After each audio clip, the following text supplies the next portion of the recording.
여러분 안녕하세요. 7월 1일 화요일 사김의 교회 아침 말씀입니다. 오늘 함께 나눌 말씀은 누가복음 8장 49절에서 56절입니다. 오늘의 말씀은 고정 댓글을 통하여 아침 말씀을 들으며 함께 볼 수 있습니다. 아직 말씀하실 때에 회당장의 집에서 사람이 와서 말하되 당신의 딸이 죽었나이다. 선생님을 더 괴롭게 하지 마소서 하거늘 예수께서 들으시고 이르시되 두려워하지 말고 믿기만 하라. 그리하면 딸이 구원을 얻으리라 하시고 그 집에 이르러 베드로와 요한과 야고보와 아이의 부모 외에는 함께 들어가기를 허락하지 아니하시니라. 모든 사람이 아이를 위하여 울며 통곡하매 예수께서 이르시되 울지 말라. 죽은 것이 아니라 잔다 하시니 그들이 그 죽은 것을 아는 고로 비웃더라. 예수께서 아이의 손을 잡고 불러 이르시되 아이야 일어나라 하시니 그 영이 돌아와 아이가 곧 일어나거늘 예수께서 먹을 것을 주라 명하시니 그 부모가 놀라는지라. 예수께서 경고하사 이 일을 아무에게도 말하지 말라 하시니라. 아멘.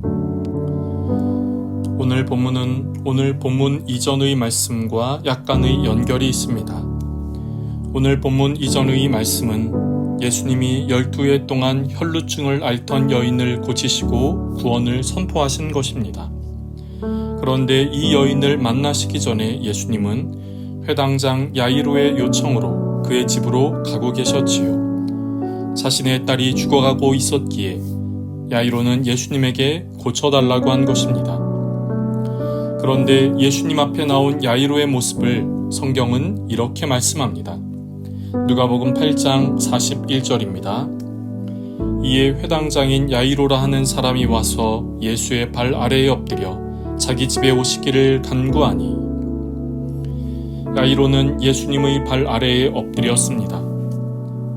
야이로의 직업은 회당장입니다. 회당장은 회당의 행정 책임자요 감독관이지요. 공적 모임을 돌보고 질서를 유지하며 예배할 때에 누가 성경을 읽을 것인지 정하는 위치였습니다. 회당장 야이로는 가버나움에서 높은 지위를 가졌던 것이지요. 그런 그가 예수님의 발 앞에 엎드립니다. 죽어가는 자신의 외동딸의 고침을 위해서 말이지요. 자신의 딸을 고치기 위해서 사회적 지위도 체면도 내려놓은 것입니다. 여러분, 우리는 언제 주님의 발 앞에 엎드립니까? 나의 힘으로 해결할 수 없는 어려움이 찾아왔을 때 우리는 주님의 발 앞에 엎드립니다. 그 어려움과 문제는 나에게 고통과 괴로움을 주지만 하나님은 그 고난을 통해 우리가 정말 있어야 할 자리인 주님의 발 앞에 엎드리게 하십니다. 그렇기에 조심스럽지만 이렇게 말씀드릴 수 있습니다. 우리에게 있는 어려움과 문제는 나를 있어야 할 자리로 인도하는 하나님의 도구임을 인정하며 나를 도우시는 분, 능력의 주님 앞에 나아갈 수 있기를 소망합니다. 믿음으로 주님께 나아가는 우리 모두가 되기를 소원합니다. 그렇게 야이로의 집으로 향하신 예수님은 길 중에 혈루증을 앓는 여인을 만나신 것이지요. 예수님이 그녀와 말씀하실 때에 비보가 들렸습니다. 야이로의 딸이 죽었다는 것입니다. 이때 야이로의 심정은 어떠했을까요? 고통과 아픔이었을 겁니다. 이 말로도 표현할 수 없는 마음이 야이로에게 있었을 것입니다. 그리고 비보를 전한 사람은 이렇게 덧붙여서 말하지요. 당신의 딸이 죽었으니 선생님을 더 괴롭게 하지 말라고요. 이 말은 딸이 죽었으니 예수님이 더 이상 할 수 있는 것이 없고 그렇기에 예수님이 집으로 오실 필요가 없다는 것입니다. 동행을 멈추고 예수님을 보내라는 것이지요. 이 말을 들은 예수님은 야이로에게 이렇게 말씀하십니다. 오늘 본문의 50절입니다. 예수께서 들으시고 이르시되 두려워하지 말고 믿기만 하라. 그리하면 딸이 구원을 얻으리라 하시고 예수님은 야이로에게 두려워하지 말라고 믿으라고 믿기만 하라고 하십니다. 만약 예수님의 이 말씀이 없었다면 야이로의 마음은 어떠했을까요?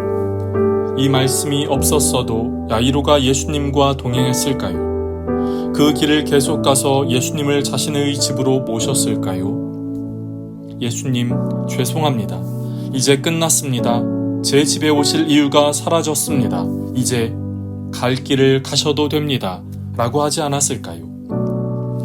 우리에게 찾아오는 어려움과 문제 앞에서 예수님은 흔들리지 말라고 하십니다. 흔들리지 말고 끝까지 주님을 의지하라고 하십니다. 주님의 말씀은 우리에게 힘을 주고 두려움을 이기게 하며 소망을 품게 합니다. 오늘도 주님의 소리에 귀를 기울이는 하루가 되기를 소망합니다. 예수님은 야이로의 집에 가시니 이미 많은 사람들이 와서 울며 통곡을 하고 있었습니다. 당시 유대 사회에서는 전문 애곡자들이 있었는데 그들이 와서 울어주고 있는 것이지요. 그런데 예수님은 울지 말라라고 하시며 아이가 죽은 것이 아니라 잔다고 하십니다. 오늘 본문의 52절과 53절입니다. 모든 사람이 아이를 위하여 울며 통곡하매 예수께서 이르시되 울지 말라 죽은 것이 아니라 잔다 하시니 그들이 그 죽은 것을 아는 고로 비웃더라.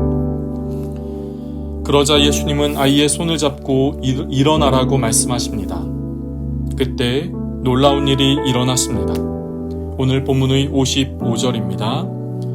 그 영이 돌아와 아이가 곧 일어나거늘 예수께서 먹을 것을 주라 명하시니 죽었던 아이가 살아난 것입니다.